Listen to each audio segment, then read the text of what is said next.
Tyler the Creator's Call Me If You Get Lost, an album which I think personally marks the biggest jump in style Tyler's ever made in his career. Coming off his 2019 critical and commercial hit Igor, Tyler had already exceeded and subverted everyone's expectations. Pretty much no one thought that the person who made Goblin and Bastard would be the same person to make Cherry Bomb and Flower Boy. This evolution started primarily on his album Cherry Bomb, taking a heavier emphasis on the sound of neo-soul, with songs like Find Your Wings heavily juxtaposing with a lot of his earlier work. The reception to this switch in style was first pretty negative, with Cherry Bomb being disliked from both fans and critics. However, Tyler decided that with Flower Boy, he wasn't going to back down from the creative direction that he was currently on, with that effort being fully realised and accepted by pretty much all of his listeners. So by the time we get to Call Me If You Get Lost, Tyler's already sold millions of copies, making music exactly the way he wants, and has now been given awards which are held in high regard for a lot of people, like a Grammy for Best Rap Album and a Brit Award for International Male Solo Artist. This means that in this album, Tyler has no holds barred on whatever he wants to make, with the sounds which come out of this album arguably being the furthest away from any pre-established sound which Tyler once had, even when compared to albums like Igor.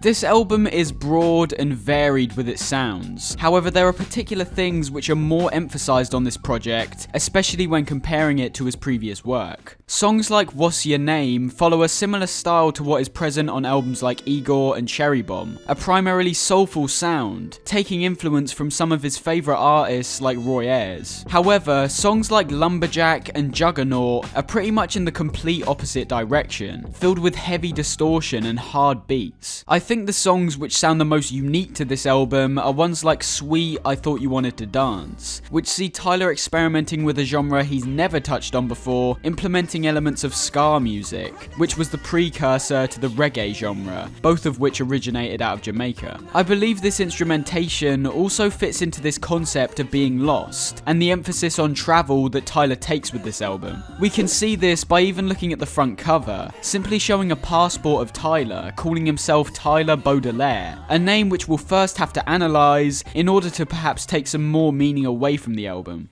Charles Baudelaire was a French poet, whose work included characteristics primarily from the Romantic movement, which was at its peak from 1800 to 1850. Romanticism originated from Europe, and was distinguished by its emphasis on emotion and individualism, as well as glorification of all the past and nature. Baudelaire's most well-known piece of work is arguably his Les Fleurs du Mal book, which included almost all of his poetry ranging from 1840 to 1867. Most of the poems included stay close to themes relating to decadence and eroticism, within these themes touching on specific areas like sin, obsession with death, and the aspiration towards an ideal world. So how does this link to Call Me, and why did Tyler use Baudelaire's name in this project? Well, the first comparisons we can draw is quite obvious on the surface level. Golf Le Fleur is of course Tyler's brand of shoe, which he made when partnering with Converse, linking to the Les Fleurs du Mal book. However, it's the Romantic movement that links more deeply to the content within the album, as well as a lot of Tyler's other albums. I think it's also an important detail that Les Fleurs du Mal was essentially Baudelaire's entire life's work in one project, a sentiment which I think links quite well to what we get on this album. I think reflection is one of the main takeaways from this album, with songs like Massa being the most intentional examples of this. On that song, in the first verse, he reflects on his music career and how he's gotten to the position he's in, talking about how he's matured, not only as an artist, but as a person, mentioning specifically that the reason people weren't ready for Cherry Bomb and disliked it is because they also weren't ready for Tyler to start shifting as a human being, with his tastes changing from what they once were. He then acknowledges the success of Flower Boy, and ends the verse off talking about when his song Yonkers released, one of the main catalysts to Tyler blowing up on the rap scene, saying that he understands people's close connection to this work, but he's simply not in that state of mind anymore, and most likely never will be, because his tastes have just naturally changed whilst he's grown up,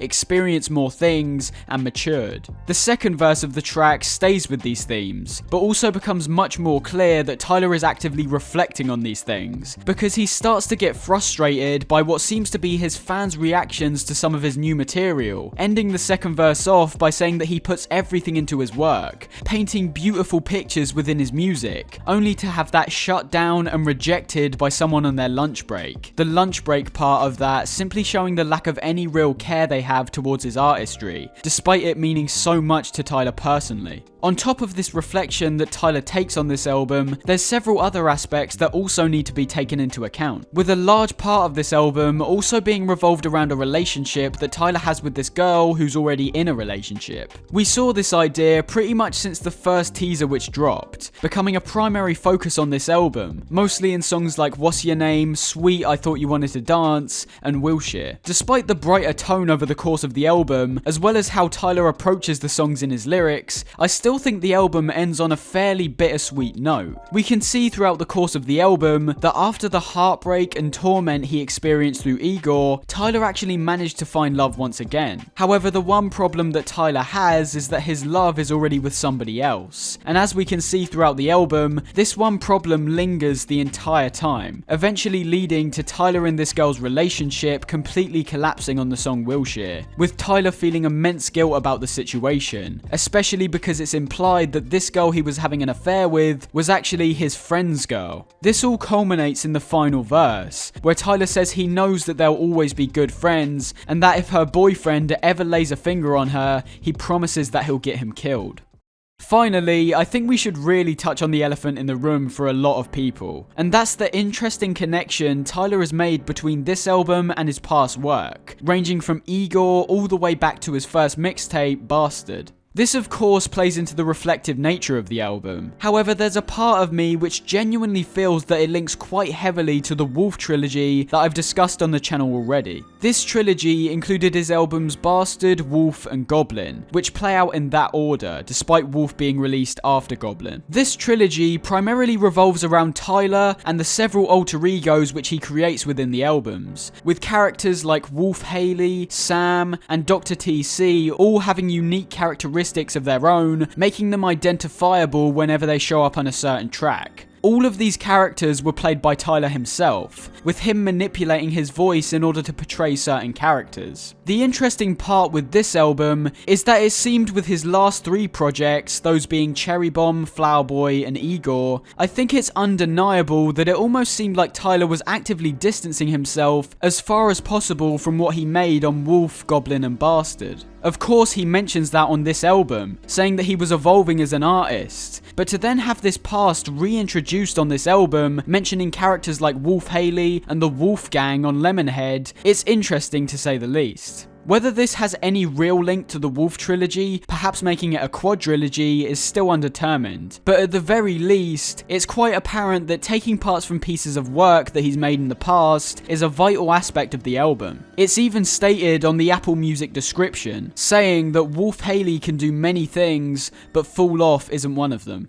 There is so much to analyse here, with me personally taking several meanings and themes away that are littered throughout the album. This video, however, is not that analysis. I just wanted to simply give an overview to some of the topics that I touched on before I do my full analysis on the album. If you've seen any of my previous analysis videos, you know this is going to take a bit of time, especially because the album is just released. But I'm going to try my best to get it out as soon as possible and make it the most detailed analysis I possibly can. If you haven't already, make sure you subscribe so you don't miss that video, or any of the other videos that are released on this channel. A like and a share on this video would be hugely appreciated as well, and let me know what you guys think of the album in the comments. I always love reading your thoughts. Anyways, hope you guys enjoyed, and I'll see you in the next one. Peace.